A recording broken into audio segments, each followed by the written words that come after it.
A expectativa hoje é que o ministro Haddad entregue, como ele foi comentado pelos veículos de imprensa ontem, né? Eu só vi pela imprensa, uma proposta, né, de redução de gastos, que, por exemplo, poderia contemplar algumas despesas debaixo do arcabouço, né, que é positivo, diferentemente, por exemplo, do que o mercado chegou a comentar. Olha, ele pode tirar, né, algumas despesas do arcabouço, né, porque aí eu tenho uma conta matemática diferente, mas não muda, né, o aspecto fiscal, o endividamento brasileiro, que no limite é exatamente isso que está pegando, né, a dívida sobre o PIB.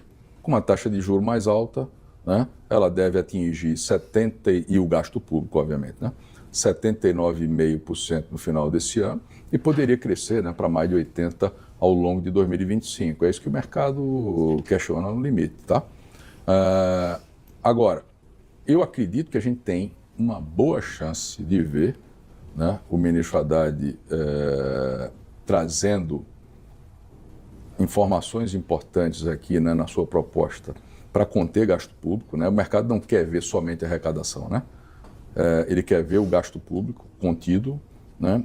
E aí sim a gente tem uma trajetória diferente possível para a dívida pública PIB em 25, 26 e para frente. Tá? Eu acredito que esse cenário é o cenário mais provável, tá, Rosiane? E quais são as medidas possíveis, né, para se analisar? Você sabe que a gente fez uma visita ao presidente, né? E o ministro Haddad estava lá também, o ministro Padilha, com a Febraban, né?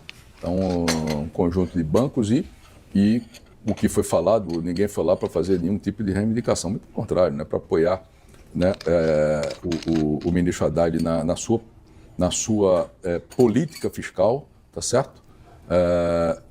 Então, veja, a gente tem aqui decisões políticas e decisões econômicas, né, que tem que ser tomadas no âmbito governamental. Mas, por exemplo, a desoneração, né, do imposto de renda, que, aliás, não era uma promessa só desse governo, mas do governo passado também.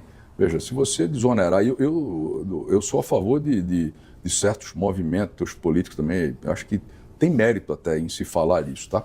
Mas a gente tem que ter um cuidado para o momento em que você pode fazer, né? Então, você tem na tua família uma determinada renda e teu filho pede para comprar aquela bicicleta, né? Porque ele agora vai pedalar, né? Fazer um exercício super saudável, mas não dá na renda. Então, você adia, olha, não vai dar agora, vamos adiar, não vai dar para pagar essas parcelas. Então, não dá para fazer. Por exemplo, se você mudar o imposto de renda, né, para quem ganha até R$5.000 no Brasil, isso pode ter um custo muito grande para o poder público, né? Então, você compensar, né, com outras linhas ajuda, mas você não tem a contenção do gasto público, você está offsetando uma coisa com a outra. Então, estou dando um exemplo aqui, né? Acho que o salário mínimo foi um negócio super sensível, importante para a sociedade, para quem vive de salário mínimo, mas, se não me falha a memória, a gente está num momento que tem um dos maiores salários mínimos reais da nossa história. Né? Pode não ser o maior, mas deve ser o segundo maior. Então, talvez seja o caso de continuar dando um aumento real, mas um aumento real, de repente, é ao redor de 0,5%.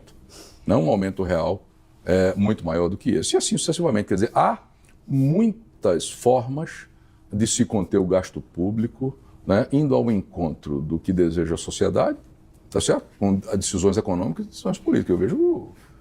isso não é muito difícil, tá? Matematicamente se faz. Né? E eu acho que o ministro Haddad tem essa consciência, né? E certamente vai apresentar coisas nesse sentido, independentemente da possibilidade de ter uma arrecadação, uma receita maior também no ano que vem. Isso é uma questão que se coloca aqui na mesa do cenário, Rosinha, que você perguntou. Né? Câmbio, ele bate na inflação, né? Naturalmente ele não está sujeito somente à questão interna da gente, né? Você veja que nesses últimos dias todas as moedas se depreciaram, não foi a brasileira somente. A gente tem uma eleição americana aqui que está trazendo volatilidade para o mercado. Vamos ver o que é que acontece aqui, né, em poucos dias. Né? Pode ser que a gente tenha também um arrefecimento aqui, a depender do que a gente veja depois, né? Logo depois dessa eleição. Né? E o câmbio bate inflação, é natural. Agora, o outro lado da mesma moeda é o seguinte, a gente tem um momento de Brasil, e eu vou falo de cátedra porque a gente está vendo isso na prática, está circulando, conversando com os empresários, né, que é a economia real, independentemente dos indicadores. Veja, a gente tem um nível de desemprego baixo para a história do Brasil. Estava em 6,7, foi divulgado um novo desemprego agora, né? Foi menor ainda, 6,4. Isso também preocupa quem está fazendo a política monetária. E agora, né? A atividade está alta, né? Então, isso é uma coisa. Segundo, renda real, o trabalhador crescendo mais de 6%. Eu acho que vai crescer esse ano 6,3%, acima da inflação. É um negócio impressionante. E aí a gente projeta os cenários que a gente tem para assim, PIB crescendo 3% esse ano. Então tem um Brasil funcionando e ele funciona diferente em cada região, né? Então na fronteira agrícola da gente tem um fenômeno espetacular, né? De a gente ver um Brasil se desenvolvendo cada vez mais, né? Você veja o nível de desemprego, eu não vi agora na série nova, mas Goiás 5,4 ou 5,2, se não me falha a memória. Mato Grosso do Sul 3,8%. Mesmo São Paulo abaixo daqueles 6,7%, né, da série anterior. Sul do Brasil também. Então, um Brasil que está empregando muito, né, e tem empresário dizendo eu estou com dificuldade de fazer contratação de mão de obra básica. Tá certo? E aí você vai vendo a renda no trabalhador médio nesse lugar está subindo, independentemente de salário mínimo, né?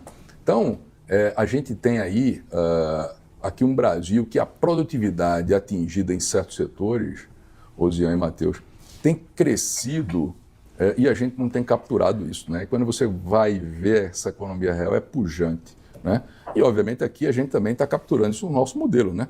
Com as empresas, prestando serviço, fazendo negócio com eles e com as pessoas físicas que estão naquela região também, de um modo distinto, né? Aí eu volto aqui até na política fiscal para dizer assim, pô, um nível de desemprego desse, será que a gente tinha de estar crescendo, né? O salário de desemprego, né? Então, tem alguma coisa para ver. Isso eu não estou questionando certas conduções, nada disso. Estou falando de critério, pode ser critério, né?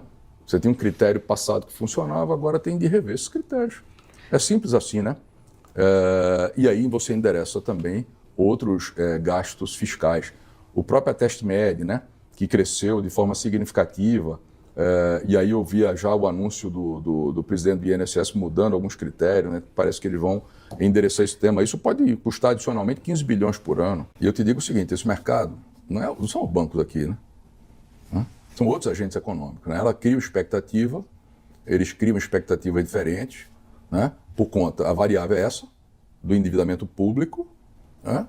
Então, você tem uma quebra de expectativa de crescimento do endividamento público versus o PIB com base nos gastos públicos, né, que cresceram de forma significativa, é fato, e é um problema estrutural do Brasil. E quando você sobe taxa de juros com a política monetária, né, para conter a inflação, que é danosa, né, para a população, você eleva o custo, né, dessa dívida pública e, portanto, a dívida pública sobe. Tá certo?